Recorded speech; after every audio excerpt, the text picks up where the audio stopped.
Recording is on. What's up, guys? Welcome back to another edition of the Geeky Bros podcast without Tactix. Unfortunately, the man is not feeling well, so he had to take a break off here.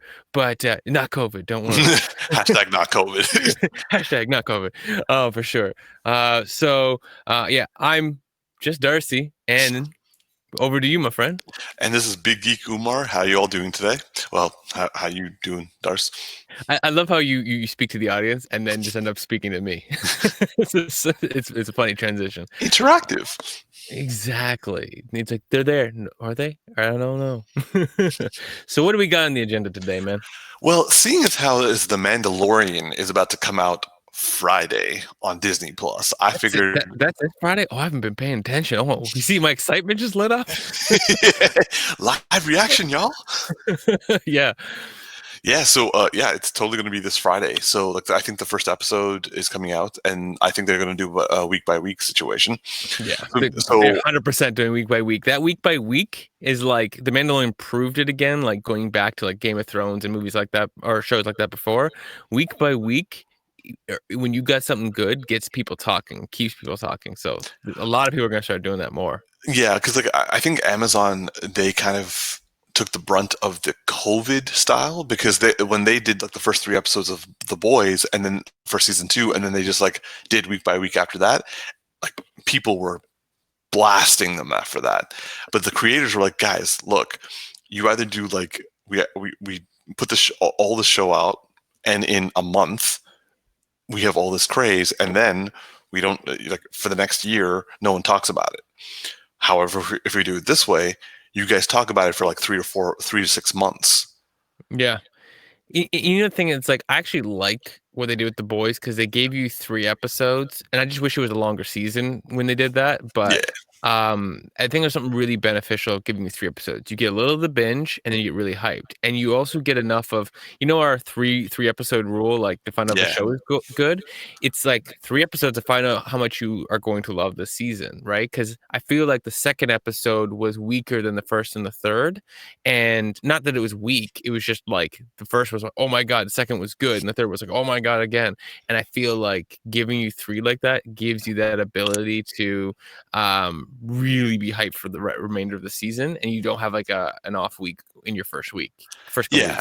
And also the thing is, like, now that these series are this online series are shorter compared to our usual, because like now we're averaging 10 to 13 episodes at best. Like The Boys is 8, and before we had like 24 episodes a season.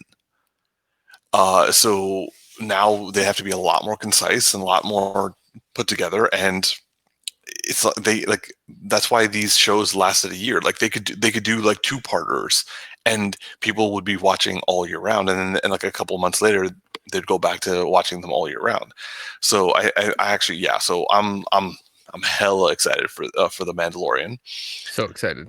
Yeah, so Friday cannot come fast enough, and so I figured we kind of touched on this in previous podcasts, but I wanted to bring up the fact of the Star Wars sequel trilogy. Now, for audience members who don't know, incidentally, we're going to talk hella about them. So, FYI, spoilers if you haven't watched the sequel trilogy or any of Star Wars. Please, if people who like Star Wars, okay, they've already seen it or they've abstained from seeing it because they were against it, and everybody else don't care. Nonetheless, spoilers. But what I thought would be a good idea is for you and I to kind of discuss, because like Tactix, I guess it's kind of worked out in our favor. Tactix doesn't really watch Star Wars, so like we can actually talk about this and still miss the brother. Actually, I still would want to know some stuff, but anyway, we can talk about the sequel trilogy and talk about like how you thought it should have been done. Oh, I think I say how I thought how it was done. It was not done well. Actually, of the 3, the first one was the best one. And because it had the most opportunity to not fail. because it was setting you up, and you're like, oh, okay, it's a good start. It's a good start, you know. But there's a lot of room here, a lot of room here. So they're leaving stuff for later, and then you go like, no, they're not. No, they don't. They've got nothing. They got nothing for later. That was all they had. So I think I'll start off with my sort of thing. So like for me, how it started for me was I will admit that I am to this day, because I rewatched the prequel trilogies recently. I'm not a fan of the prequels. I think they're hogwash, a bunch of shit, really bad acted, like just the cardboard acting from a lot of really good actors. The dialogue is laughably bad. The fights are too CGI'd, like overuse of And yet, CGI. the best part of the series. Yeah. I would say for me, like Jar Jar Binks, it was also hella racist. And now that I think about it, it was hella racist. Okay, But can we get some Jamaicans in here? can we get some Asians in here? True.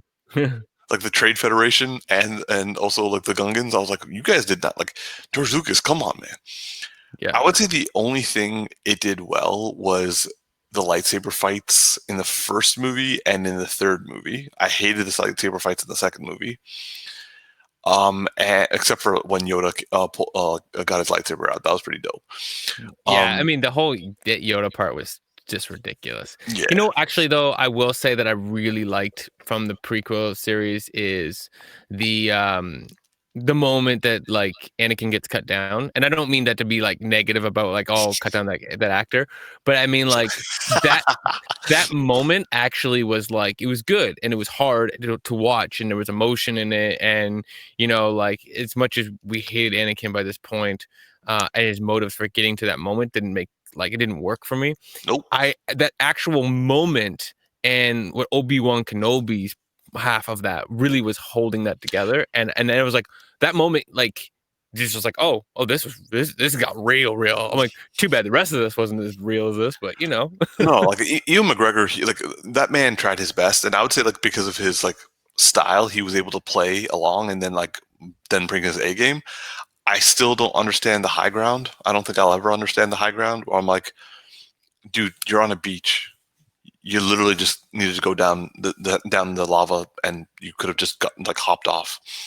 Oh yeah, I mean, but the whole argument of the high ground goes back to oh my gosh, Darth Sun Maul? Tzu. No, Sun Oh, Tzu. Shinju, yeah. Yeah, Shinju. So like the don't fight from the low ground, and I feel like that was mentioned throughout the prequel. Like Obi-Wan Kenobi would just make that kind of quip, as many other like strategic quips, where he would mention that to him, or at least maybe I'm thinking of the Clone Wars, the animated series, which is actually Probably, yeah. which is really good. No, that's Um, dope. but he literally, like, yes, for Anakin could have literally handled that battle any other way. But the point was, and yes, again, wasn't perfectly flushed out, but the point was that Anakin was so arrogant Exactly. that he was making a move, and he's like, don't make this move. It's so arrogant. I have the high ground. I have the advantage. Don't make a move. I'm literally telling you, I will kill you if you do this, because I know I have it. And he's like, nope, I'm more powerful. And that kind of like accentuates my problem with the prequels. Yep. They had good ideas. Like just look at Palpatine's arc of like how he gained control and then like became the emperor. That, like, if you look at it from like that arc, that was done Oh, well. And Palpatine's amazing, actually. I actually yeah, really enjoy that aspect of things. and the sad thing is the best thing the prequels had was synergy. There was an arc, there was a plan, there was a beginning, middle, and end, literally. Now it was done terribly, and it was Yeah. acted horribly. It was written bad, and like the CGI was not done well. However, sadly, the sequel trilogies kind of flipped all that. They had good acting. They had decent dialogue, and like even some like decent characterizations. It was attempting to be feminist and non-racist. Attempting and Attempting. failing. Yeah. That came more from the fans. Yeah, Uh, but it also came from the Disney backing it up, right? Oh, yes, we'll stand we'll up get for the woman. We won't stand up for the black guy. we'll get to that. That's like a whole section I want to talk about. But like we then went into like a hey, this is a trilogy at war with itself. It's like, hey, we have a good idea. Okay, we're going from there, just like you said. Like we're like, and also like it had the best writing for it because it's like the one that everyone was going to compare to the prequels the most. And then they got it. They're like, okay, it's a New Hope done in a modern day, Yeah. but it wasn't anything like the prequels. I was so actually disappointed when you're watching the first one and you're like, why the fuck is there a Death Star? Like why do we have like I think I watched some YouTube video. It's like, okay, so last time they blew up the ship. So what we're gonna do, we're gonna make the same ship, make it bigger, and try to plug up the hole. It's like, why don't you make something with a different idea? I remember like in the first movie, they're like, this is the Death Star. This is Star Killer Base. It's like the size of the Death Star wasn't. Mm, Yeah, it was almost like literally like watching one of the funny episodes in the Clone Wars. You know, like it was like, did you guys hire Jar Jar Binks for your architecture? Like, where did the stupidity of like? First of all, if let's get into like talk about what things we would change right away. Something I would change is I would not have a ship be at all the a big base, a bad base. thing. You mean a I base? yeah, no, but I mean like the base, yes, yes, so technically yes, so a base, but the point being a large object being the point of the story, right? The big bad. I would have rather seen, and I thought this is where we were going with it. When I see the trailers and stuff like that, when we see oh man, names are slipping my head. What's his name? Kylo The Ren. Kylo Ren. So when I saw Kylo Ren and his knights, I thought this was going to be way more about something that's on the ground, something that was like like his maybe he was doing something inside the with like oh I can't think of the names of everything right now. I'm thinking of the rebels and what's the opposite of the rebels? The First Order. Yeah, the first. So the first order, whatever he's working with. I thought he was also going to have like his own thing he's doing on the side, right? And he was building up some kind of like evil mastermind plan, and you're going to see more people kind of coming out from the woodwork. So the rebels aren't just fighting the first order; they're fighting something else, and he's kind of doing both things, or just something really dark, insidious happening at the ground level that is like a threat we've never seen, right? And then it's like, oh great, so we have another base battle to have. Like what? Like Well, like for me, I was just like looking at it overall. It's like we like they were. I understand that it was meant to be like an operatic sort of situation, but the first movie didn't have a well no it did have a base, it had to blow up. Technically all three first ones had a base to blow up, but the third one for the first series, for the first trilogy, had another base to blow up. There were two different Death Stars, and then the first one it was the Federation like mothership, and then this one was Starkiller Base.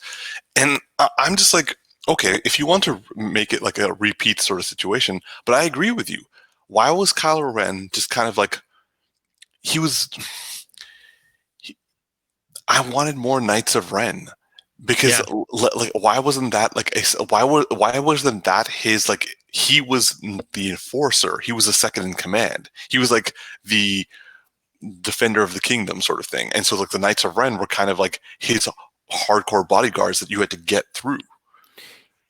you know what I really kind of wish the tone of this is Star Wars Rebels adult version, right? Like so the Knights of Ren and the being like all of the stuff we always heard about Darth Vader doing in the books and whatnot that we never really got to see in the movies, right? Where Yeah, he went around and just annihilated planets and killed people. We actually saw that kind of tone flushed out with the Knights of Ren, yeah, and then it's about Rey and all these people building up to to fight back against that, and you can't quite do what the Clone Wars did, where you'd see them like land on a planet and help the people fight some whatever, whether it's the pirates or fighting, the I can't want to say First Order. It's not the First Order. It was the Oh, First Order. in Clone Wars. Oh, in Clone Wars. Sorry, like you mean the Empire. Empire, yeah. Sorry, I'm just horrible with names. Everyone who's in Star Wars is like, he is so stupid. Our comment section is going to blow up tonight. Yeah. I'm game for it. Bring it, okay? Darcy's like, So, "Fuck you, fight me." but fighting against the Empire, like whether they're fighting the Empire or some like bandits or something like that, that kind of like tone, but fleshed out for like a singular point, right? Like a singular planet. Like you see the Knights around wrecking havoc, and it's building the second film where they're trying to rebuild something and build up the rebels, and the rebels build up because people are fed up with like being annihilated, and some part of the galaxy has decided like we're not going to let them come through our part of the galaxy and take us out, and then it builds into like a third film, something like that. Like, see, for me, I'm sure everyone on the internet has said this. Even people who liked, like for example, I really liked The Last Jedi. My only problem with it was, while I love the Finn and what's her name, Rose angle, that shouldn't have been in the movie. It should have been its own movie, or it should have been like a mini series on Disney Plus or something like that. Like yeah, they should have gone off and done stuff, and then come back with Benicio del Toro, and then like had their own movie, just like they did with like Solo or Rogue One. it felt like the Solo film stuck Yeah, into this film. Like it's just like and like cool. and it was shoved in there, and it didn't make a lot of sense. And that way they could have had their own movie with Finn as the main hero and Rose as the opposite, as like her, as supporting character, and that's it. And they would have Benicio del Toro show up as like a like halfway through, and then they would have had like the main people would be the people on the planet, and then eventually them getting captured, and that leads into the rest of like what also happened in The Last Jedi. But I really did like, and I know this may be unpopular opinion, but I really did like the fact that like she wasn't Palpatine's daughter. She was actually nobody. The fact that like and that's what made her so unique, was the fact that like Ben Solo, aka Kylo Ren, was the chosen one by birth. Like he was from the royal Skywalker bloodline, and he became evil. And the counter to that wasn't someone of equal like blood patriarchal like person. It was literally gutter trash someone who was just equally as powerful as him. Like obviously a lot of people. Well, we all hate the whole Palpatine thing. I don't think there was anybody who's like, I love the fact that she's Palpatine's daughter. I know people who are very happy that it was Palpatine's granddaughter. All right, can y'all join in the comment section? Y'all put yourself up for tribute, okay? Um, but I know some people are fighting for the Obi-Wan Kenobi. Yeah. I kind of hoped it was something like this. You go all three films, you think you're gonna get the answer, like assuming all three films were done better, and you think you're gonna get the answer by the end of the third film, and you don't get the answer. It's like a bait and switch, and you have to wait to find out somewhere later on, in whether they do more films or in some kind of like series, and you find out that at some point that she's like the ancestor of some random character talked about in the Clone Wars series, like just like some random Easter egg, and it's like super like, it's like, again, it's not really important, but it's kind of like a nice nod for certain people. But at the end, it still goes on that point of what you're saying, that it's like it didn't really matter who they were, because what really matters is that they were not a chosen one, and that they were still, so amazing. But yeah. The final film, as much as it had some like the biggest oh shit moments for me in like the sequel trilogy, I like that the least. It just and this goes back to, okay, so we might as well talk about it now. This the last the Rise of Skywalker was essentially Disney apologizing to the fans, catering to the fans that were upset with The Last Jedi. Hmm. They're like, okay, we'll fix it. I'm not saying that studios shouldn't take heed of what the people want. Not at all, because you'll get some really good, if more women like Star Wars, you're going to get more women characters on Star Wars, that sort of thing. Yeah. But this was like, hey, all the alt-right people who are just like, how dare you like politicize our franchise, and how dare you break our expectations, and how dare you like put a black man and a woman up in front when it really should be, and like, where did this Asian woman come from? She's not even a pretty, like, all that bullshit that they were writing.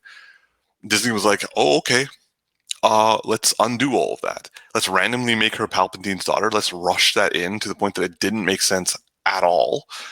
Uh, let's also get rid of Rose for no apparent reason, and also, like, she makes out with him, and then Finn's just like, hey, see you later. And it's like, okay. And then let's also completely character assassinate Finn. Yeah. You know what I just can't believe that they never did in this, and that they're planning to do now, is like, why the hell wasn't Filoni part of the writing of all these movies, like just planning them? He may Because have like, been too small time by that point. yeah, but the thing is like, so no, yeah, he hadn't worked on Mandalorian, but he'd worked on Clone Wars, and But I'm saying regardless of, small time. Like that may have been small time for them. yeah, but here's the thing. Yes, not everyone knows what the Clone Wars is, right? But everyone is critically like loved it who known of it, and you're talking about planning out these stories. Doesn't matter if he's small time. Who do you know who knows the stuff better, right? Like, now you're clearly gonna want like a Favreau and a Filoni to be at the helm of your properties, regardless if they're the ones making, because they've proven that they don't have to make every aspect of the Mandalorian, but they can guide the team, right? And you can see the love that they have. Like, Yeah. like Favreau has a huge love, and you can tell he sits there, pales in comparison Love and to Filoni. respect. Yeah, but you can tell that he like is like this big in comparison to Filoni's level of depth with this, right? Like, Filoni is the, like, honestly, like the child of like, of like everything Lucasfilms, and Yeah. is like, but somehow knows how to like bring it a little bit probably better. I agree. But the thing is, like, even if they didn't get Filoni, the thing is, their plan was to make it up as it goes along.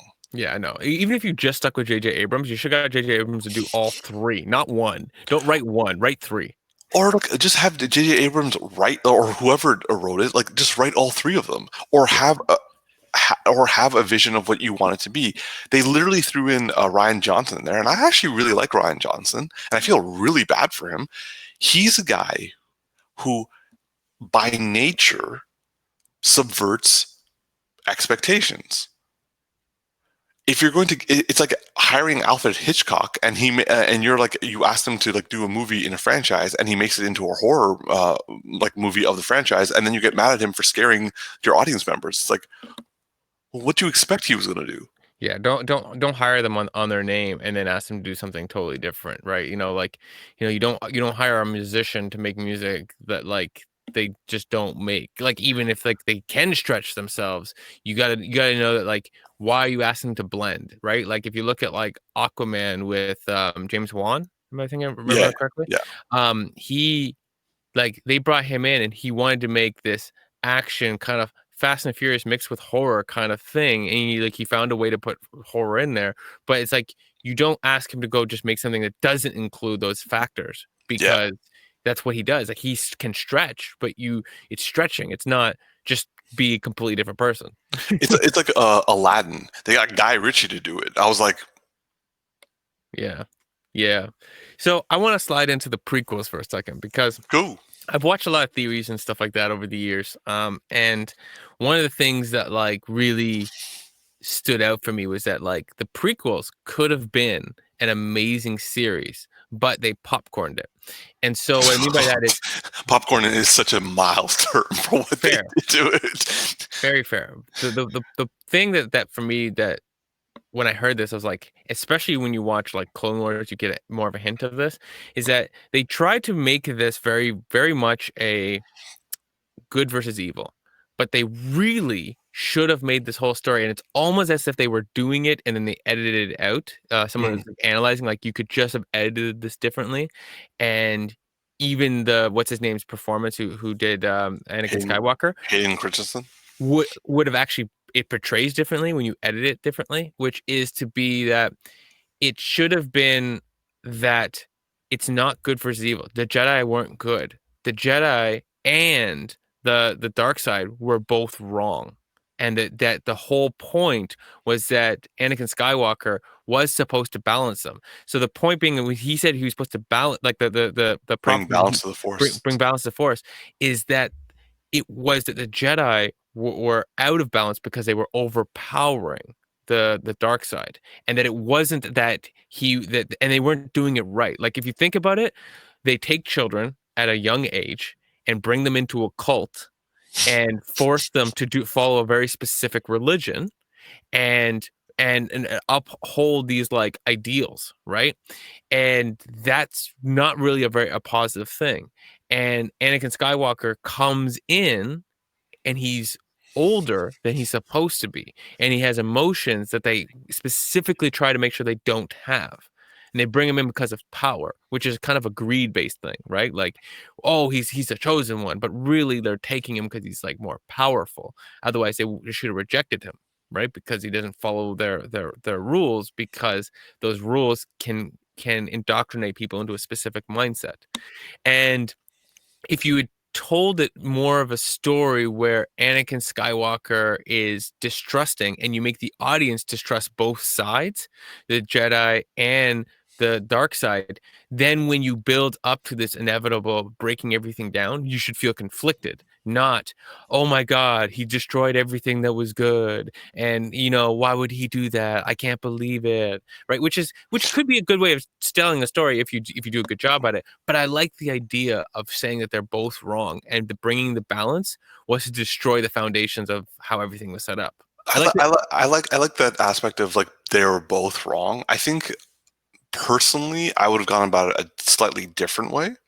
In that, and they were trying to do this. I think they succeeded in doing this in the Clone Wars, but they like that was like 15 years later. Um, what I would have preferred them doing was the fact that the Clone War, like the Jedi, had become politicized. They were just focusing, like they were focused on the big picture only and keeping the big picture stable. Yeah. And as a result, let all the horrible things happening to like the mid-level to low-level people. And Anakin came in as a slave, and he was saying, "No, we need to focus on these people. We need to focus on these people." And I'm not going to like comment on anything Palpatine, because frankly, I think Palpatine's uh, behavior, like even his manipulations of Anakin, I can even respect it to some degree. Where it's like, yo, he's been seeing him as a kid. He's been like instituting himself to kind of be like, yo, the Jedi are they're not as good as everyone thinks that they are. Yeah, I actually like Palpatine a lot. Like in His all of his arc, like granted, like unlimited power moments. Yeah, we have some awkward moments every now and again yeah. with Palpatine, and he went from someone who actually had like interesting things to say to becoming very cookie cutter bad guy at the end when he was fighting Yoda. But at the same time, the fight with him and Yoda were like the two best Force users ever. Hmm. That was dope. Yeah. But for me, I think what was the problem, aside from all the acting and dialogue issues, was the fact that Hayden Christensen, or not even just Hayden, because I even hated the kid. That was a terrible kid actor on top of it. So like basically Anakin's entire arc was lame. And it Oh yeah, also, in the movies, yeah. In yeah, Clone Wars, it's like in Clone Wars, it's it's so amazing. much better. It's And so good. And like the thing, I wish that's what they'd done with it. They'd put that into the movies, because he you could have summarized most of the happy stuff in the first film, and maybe not had him be a child the entire film, like had him part child, part adult. And you just kind of get that like back and forth, like the child is to tell the story. The second film is all about building the conflict in Anakin. The third film is the conflict resolving itself, which turns into him becoming Darth Vader, which is not a good resolution, but it's a resolution. But also, like, I would have preferred him to like not just go from, you know what, you're right. I want to listen to you because I want to save my wife. By the way, I'm gonna start killing children. Now, granted, it is within his point of view because it's like when he gets mad, he doesn't care about men, women, and children. He's like, I like when they killed his mom. He was like, I will kill everyone because of it. They didn't really do that when he went towards the younglings. They just did it because he was like, go kill some people. You'll feel good about it.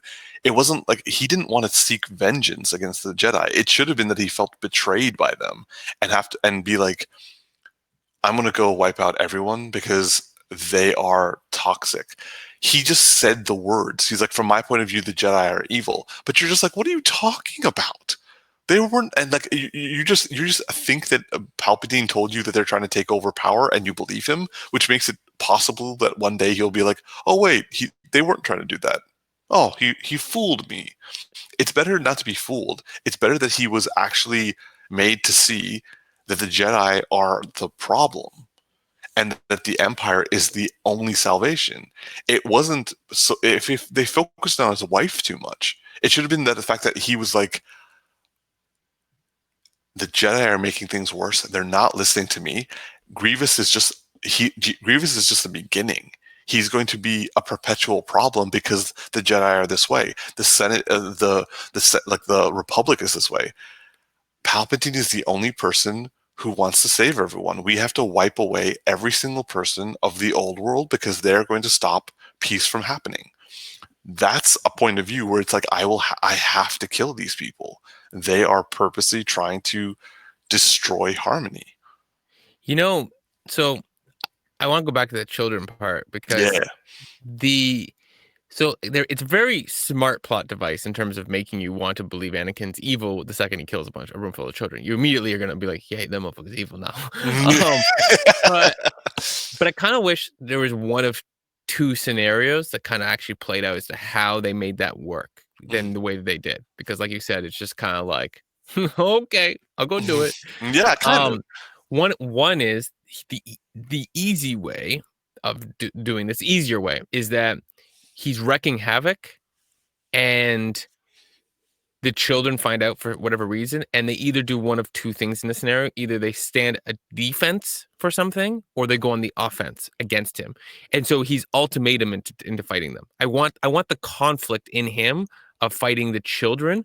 So either they stand in defense of, like, they end up somehow becoming the last line of defense to protect something he's going for, or they go on offense. I think the defense is better because they're going to be scared, and they're putting their lives on the line, and that thought of children thinking that way at this point is scary, and they're like, we're the only ones, and they're gonna lose. Yeah, but that's one way. The other way is, and this is, I don't want this to translate exactly the way I'm saying, but I want to take like Sasuke and the Mahigeko. I can't say it.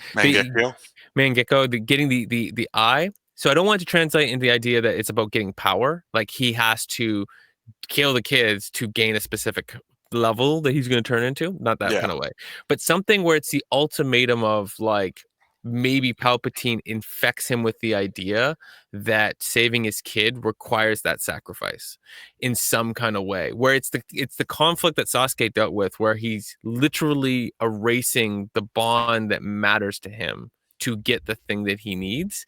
And it's that kind of like a conflict of, he needs to get this bond. And okay, my mic's just going to stay on the side there, apparently. It's like going to roll the opposite way by the end of this episode. But it's some kind of like, separation to get what he needs, and that kind of conflict, like that kind of ultimatum, that's a harder one to tell because you got to really set that up properly, and it probably would have required like at least 2 films to lay that groundwork to do it right.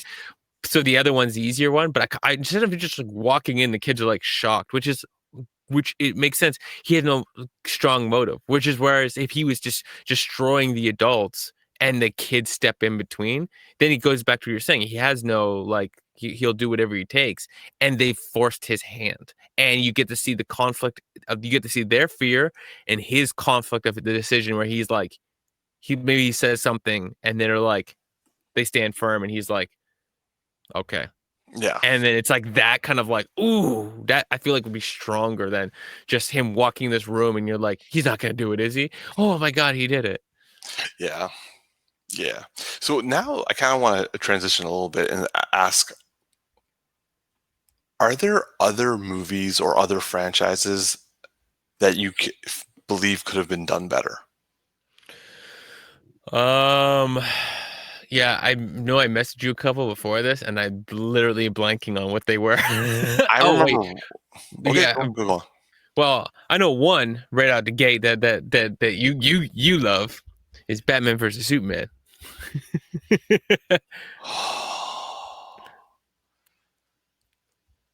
Yo, Okay, we can't do this without Tactics though. I know. What's the one that you want to talk about? Underworld. Oh, true. Did you Yeah, ever watch? You watched that one? I've watched all of them. My lady loves all of those films. She loves the act. I think she loves the actress. I think it's Kate the Beckinsale. yeah. I think it's a lot of the portrayal of just that badass woman and that kind of thing. She's like a female Blade, you know? Kind of, yeah. Yeah. She gonna be fine with me after I go to town on this. Okay, first of all, don't phrase it like that ever. Fair, fair. That's my bad. That's my bad. And second of all, I'm sure she'll be fine. She doesn't watch this, does she? I didn't want to say that. All right, all Oh. right. So, okay, for me, and I'm only going to talk about the first Underworld film because I think I watched Underworld 2 and like The Rise of Lycans, which I think is, and I think they had like two other movies on top of that, but like I only watched those three. I'm glad. So I'm glad that you decided to talk only about the first one because I just recently watched that this past weekend. I fell asleep through half of it though, but yeah. which kind of goes towards my point. So for me, what I gotta say, Underworld is like, you know how you guys got freaked out when I talked about Korra? I was like trigger words for you, or trigger words for me, Mm, really. Underworld's that for me, bro. okay. So what is it about that bothers you so much? They had so many fucking good ideas. Like they had a fantastic mythology. They had an impressive, like society and world building and like the ideas of war and how the war happened and like the history of it, the capabilities of both the Lycans and the vampires, and like the werewolves are stronger, but like the vampires are more more resourceful and like can be more capable of like developing weapons, and they can like basically make more than the Lycans. I'm just like, you did it. You had all of that, and you fucked it up with True. really shitty.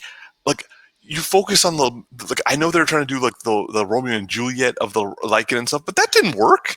And why that didn't work? Because you focused too much time on it. You also made inconsistent stuff. This girl, a vampire, gets stabbed in the shoulder, and then she passes out, and he saves her life from drowning. I'm sorry, vampires can drown. Yep.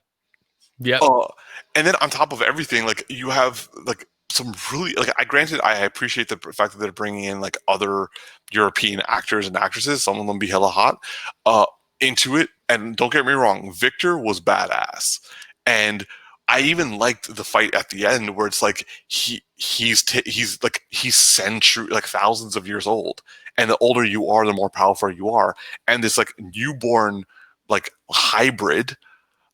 Incidentally, I'm going to huge spoilers for Underworld. It's Okay, a little late stop for me worrying to, about spoilers. If they haven't seen it in its 15 years, like they had time, okay? but but like I like the fact that they had this ancient vampire going up against this newborn hybrid, and they're in terms of like physical strength, they're equal. But Yeah. the only difference is Victor is centuries old in combat, so he was able to get the upper hand that way. Like they had all the fucking elements there, but then they just ruined it with all this like lame ass like situations in order to like curve things towards one way or another. And the acting was, they had really good actors and they had lame acting. They had piss poor dialogue until, unless they were doing like background information, then it's like, hey, let me give you expositions about this. Okay, that was cool. Hey, they fell in love. Why? Yeah, so I was watching it and I was like, the scene like she kisses him to steal, like, no, to put handcuffs on him so she can lock him into that place, and I was like, I get that, like, the kiss was like a distraction, but then she liked it. But then I'm like, but what was the motive? Because at this point she expressed the idea that she liked him. The only people who expressed it were the other vampires were like, do you like him? And most of it came from the one jealous dude who's wanted her for like hundreds of years and he can't get her.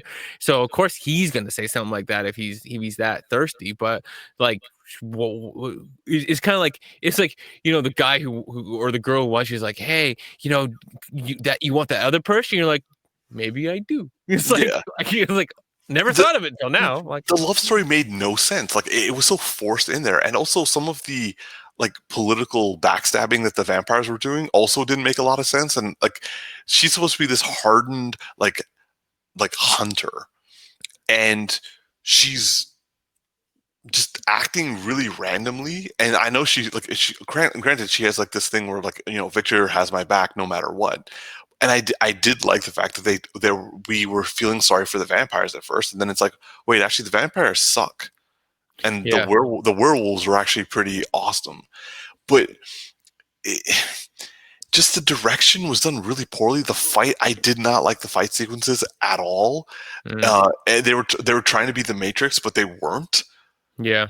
And it's just There was some decent enough stuff in the fight scene for me. Like, I want to say in like a guilty pleasure kind of way. It was like, yeah, like there's guilty yes, pleasure aspects to it. It's not like impressive, but it's but not like Blade, or it's not like the Matrix, which they were both like heavily influencing from, yeah. and they weren't nearly as good. And there were also some times that some things just didn't make sense whatsoever in terms You, of like, two things that kill me. Two things that kill me. Okay, for actually three. Everything that happened in that mansion that wasn't Victor and Kate Beckinsale like interacting with each other. Because I loved Victor. Like when he was like, when he was on screen, shit got done. like, yeah, when he was like, like, you're like my daughter, right? And at one point he makes this sound where she talks and he's like this click, and even my Yeah, mom, he's like, is that like a shut up sound? Like, what is yeah, that? But you're like, I like that he committed to whatever that was because it was so unexpected. Like you notice it. But so three things bother me. Almost everything that happens in the mansion bothers me. yep, Um, agreed. the so number two, leading up to my number one, which is just ridiculous. So number two is like the whole premise that like they have written down in record that the vampires basically like did horrible things to Lycans, but don't read the book, and it's in this one door that's locked. It's like, so all you tell is like literally people just don't read the books. Like they're just like, don't read the books. We don't want you to know the history. It's like, okay, it's like, why don't you just do what the Americans do and rewrite the books? Burn And the books like the Germans did. yeah, one of the two. You don't leave the book and say don't read it. Like we need to keep record of our crimes, but just nothing to be read there. Okay, it's just a bunch of magic school bus. Okay, you be bored. Okay, I so also I get that's the only my element. number two. That's only my number two, Umar. Oh, My my number bro, you're speaking to my heart right now. my number one is just this like stupid little thing of a scene. We're watching it, right? So when she brings the Lycan back, right, or the Michael, right, Yeah, Corvin, and they bring him back, and then the blonde chick goes into that room for like no reason, and then she smells that he's like Lycan, so she like jumps up on the ceiling and acts like a crazy cat out of nowhere. She's like from the ceiling, and I'm like, what? Okay, so then the other guy runs in. He jumps out like the window and runs, and the dogs chase him. And the guy stands there like, I guess he like looks back. He's so mad because there's nothing they can do now. I'm like, you can still see him. I thought you guys can run as fast as a car. You're not gonna jump out the window they're and catch him? vampires. I know they're like, oh, the dogs can't do it. Guess we can't do anything. I'm like, I thought you could run faster, and like all the dogs are there for is an alarm system. That's all they're there for. Because the dogs aren't going to protect you. You're stronger than the dogs. So it's like, why would you look out the window, see the guy running who hasn't got his full strength yet and is still running at pretty much slightly faster than human speed and go, oh, like you didn't want to try.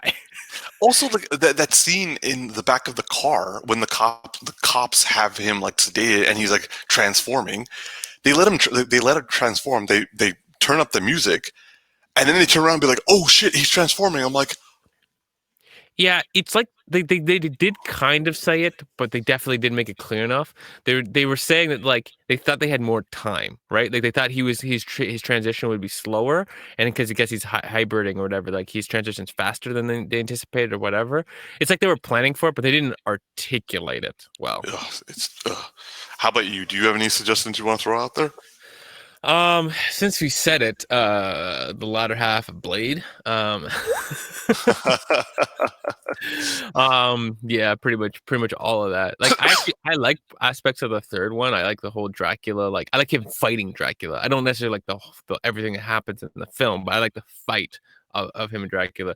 But yeah, it's like that's another one where they built up this world. I feel like they could have fleshed out the world a bit better. Like it wasn't horrible, but they had moments of it, and then they had a lot of like just typical Hollywood close scenes, right? Like all the tight shots, and you don't feel the world around the characters. You just get the dialogue and the interactions of characters, which is a whole thing for me. Like I really appreciate a film that will take the camera wide and leave their characters in the wide shot, and you can feel the characters, but the like I love BBC. I love BBC because they do these angles that at first I didn't get after watching so much American stuff, and then I got them where it's like a simple shot that always sticks in my head in the BBC is like somebody was I can't remember what it was, but somebody was sitting at a table for an interview, and the first shot is like you're close to his face and you get a sense of his sweat and his anxiety. Then the Yeah, shot goes back and you see it from the perspective of the interviewers, and you see that this table that they're sitting at the short length of it, not the long length of it, is still like 6 feet deep, and you see him like this big in the frame. Like I'm gonna line my fingers up in the frame, and the rest of it is all this giant like wall behind him, and you're like you feel how small he feels, yeah. right? And I love when they use the cinematography to articulate the world and their place in that world. And you get some of these films where like they'll build up a world with some ideas, but then you never like here's the world, okay? Vampires are drinking blood at a rave, okay? Here's the world. The vampires are doing this, and this. Cool. And then that's all you need to know. We don't need to show you the rest of the world. We don't need to show how it all plays out in the world too much. You just get a couple of like hear them in the real world, and then you see them in their apartments, and oh, they got a blood bag in the apartment. They got this, got that. But then like, I want to see more of how it plays out in the world. That's a thing for me. Another movie for me. I didn't like the third Blade movie. I thought the second one was okay. I enjoyed myself, but it wasn't like for me the first one is the best. And I know that they needed to like make more, but still I like it just by the third one I was just like, what's happening? Um True. Especially the second one also had that huge like CGI battle in front of the lights. Like they turned the giant like wall of lights that look like you were at a concert, and then they're like CGI jumping, and you're like, oh, even like then when you're like when you're younger, like that was not good. He looks like a giant like I rubber did like dummy. the ending fight scene, even though they had CGI in that one, that was still pretty good. Which one was that? That was See, the one where like but like also at the same time he fell in love with a vampire and I'm just like, how? yeah, yeah. Anyway, so another one I think yeah, Underworld is just the one that keeps coming to mind. And we've already talked about the Fantastic Four movies. Like, there's Oh, just I know that Fantastic Four had a lot of opportunity for where it could have been compared to where it ended up. yeah. I'm trying to think on one right now. I had one, but it's not one you've seen. Is like Hancock, which is like I know you didn't see it. Yo, I heard. I was actually told specifically not to watch it because it was And that bad. do you ever have any plans of watching it? No, Can I spoil some for you please then? go ahead. So basically, you're set up with Will Smith as a immortal being that's basically like a superpower guy, and he's you can't be damaged by anything, and he's been alone for like 100 and some odd years at this point, or 200 some odd years, and he's basically bored. So he's like basically a drunk, and he's a waste of life. And then this guy, I forget the actor's name, the guy from like Arrested Development and did Okay. Ozark. Uh, uh, uh, uh, oh God, Jason Bateman. Yeah, Jason Bateman. He's like working for a PR firm or whatever, and he's like never has a good idea, and he's failing. He ends up saving his life. Like Will Smith saves his life, and he decides like I can turn your image around, right? So they spend the Okay. whole movie like him turning the image around, and he's married to this bombshell of a woman, who is played by, oh my god, I Charlize am. Theron. Yeah, Charlize Theron. I had thought that early in the episode, and I can't forget her name again. Like, let's see how bad I am with names. So, anyways, Charlize Theron, and you end up finding out that she's his soulmate. That they are two people who every generation they live, they're both immortal beings, but when they come together, they lose their powers, and then they will die. Eventually, from being around each other, because they're just becoming more and more mortal, and then they end up always getting killed. And they basically set up, there are all these different legends in history, like they're like I forget what things they say, but like all these different people who like love stories have died, they were Okay. actually them throughout the ages, and they've been doing this like hundreds of times. But this time he got they were close together during some event, during a time of like civil rights, and since he's black, Oh, so okay. they were weakened, and then he got attacked, and then he woke up in like a coma and couldn't remember anything, and she decided to leave him so that they could like live their own separate lives and stay immortal and not be hurt or anything like that. Anyways, they end up having a huge battle between the two of them, which is kind of like interesting, but kind of like no point to it. I thought they didn't have. They canceled each other out. They do, but before he understands why like that, she tells him the history of the two of them. Yeah. They had a fight. Oh, But okay. it's just like it was like, and then it kind of just, I can't even remember exactly how it ends. He's some kind of like stupid moment of like sacrifice and then coming back to life and some stupid ass shit. It's just like it really should have been flushed out over, I feel like, two films, and you didn't find out why she had power until the second film, and the first film was just about him kind of like becoming a redeemable person, to Yeah. only be surprised at the end that he's not the only one, kind of a deal. Yeah. And she's been like hiding it the whole time. Yeah, it wasn't great, but like it did have these really interesting ideas that I felt like they just put way too much too quickly. And I'm sad about it, because, that could have been a really interesting big, black superhero at a Will Smith, that really could have been something cool. Like Will Smith and Charlize Theron, like you imagine that if they had like a trilogy of Yeah. superhero films, and you didn't find out to the second film like what Charlize Theron was, Yeah. and their connection, and then the whole third film is about them battling something, and maybe like they have to battle it but they're weak, and they had like an external villain instead of each other's weaknesses. And like I don't know, just something different and interesting. It kind of reminds me of well, the one that I was going to bring up, which I now remember, Spider-Man 3. True. I mean, there's, and Spider-Man, Amazing Spider-Man 2. Yeah, both. Yeah, let's put them both on the same thing, because both of them had the same problem. They Yeah, overstuffed it with villains and characters. their problem was Sony. Because you repeat the same problem twice. Okay, Yeah, with Spider-Man 3, they did it at the third film. With Amazing Spider-Man 2, they did it at the second film. They just got done faster. they're like, we need to do it more. What? No. Didn't you learn? Nah, that'd be fine. Do it in the second film. That was the trick. Was you did the third film. You should have done it in the second film. It would have worked out fine. To be honest, like what they should have done is only focus on either Sandman or only focus in on the black suit. And the black suit should have only gotten to the point where he like the ending of the movie is him ripping it off, and the last scene you see is Venom being made. That's how it should have been done. Because you could have seen his descent, him losing MJ, and also him trying to get Sandman, and he basically finally defeats Sandman, but he does it in a way that he nearly like kills Sandman. Or they could have used a different person instead of Sandman. But like I feel like to make the suit and a villain work, he needs to be overpowered by the villain, and he starts the suit comes to him, and that villain that's either overpowering or outsmarting him, probably overpowering because it's a bit, Venom suit's about power. You need that to play against, because like if the villain is just equal to him, right? Like it's easy for him to battle, right? Like let's say no different than any other situation. The stakes aren't higher. Then he has a suit, he gets more power, and then he's easily overpowering that villain, right? Like I feel like you almost want a reason. He's like he starts needing it, and then he realizes he needs to find a way without it. Either that or he has it and he just destroys and keeps destroying until some point he gets too far and then he realizes he has to back off. But I don't Well, know. what happened with him and Harry in the fact that like he blows up half of his face.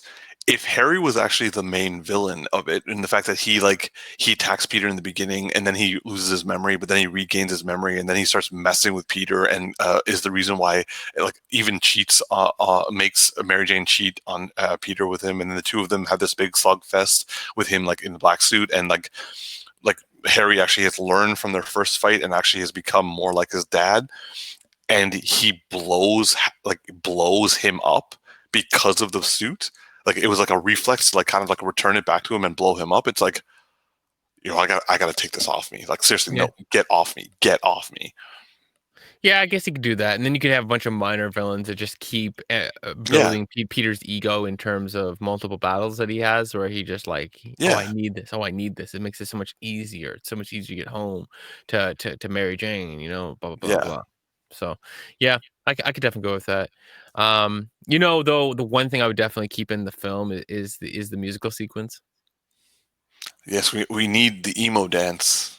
Otherwise, you know, we wouldn't know that it's Spider-Man I 3. mean, it was the best hair of the three films, so. Oh my god. I know. I'm just messing. I love that. So I love that Into the Spider-Verse totally spoofed the shit out. It's like we don't talk about that. Yeah.